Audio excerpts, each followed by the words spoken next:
अस्सलाम वालेकुम, मैं हूं हुरैन फातिमा और आप देख रहे हैं हिमायती न्यूज HD चैनल। नजर डालते हैं आज की अहम खबरों पर। डिस्ट्रिक्ट वलीर पुलिस का स्ट्रीट क्रिमिनल से मुकाबला। मोरखा 7-3-25। शाह-लतीफ टाउन पुलिस का स्ट्रीट क्रिमिनल्स के साथ मुकाबला।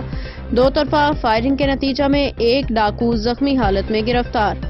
शाह-लतीफ टाउन पुलिस मोबाइल इलाका गश्त पे मामूर थी। गश्त के दौरान बमुकाम अली नदी नज़द गुलिस्तान सोसाइटी पहुंचे, जहां पे एक मोटरसाइकिल पे दो अशखास ने पुलिस को देख के राह फरार इख्तियार करने की कोशिश की। पुलिस के ताक़ुब के बाद मुलजिमान ने पुलिस पार्टी पे जान से मारने की नियत से फायरिंग शुरू कर दी।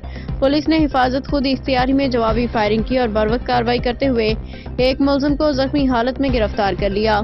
गिरफ्तार जख्मी मुलजिम की शनाख्त नदीम वल्द इमाम बख्श से हुई है।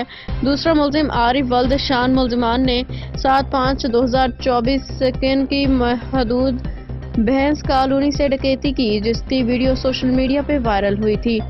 गिरफ्तार मुलजिम के कब्जा से एक अदद पिस्टल 30 बोर बरामद हुआ। मुद्दई से छीना हुआ सामान बरामद हुआ है।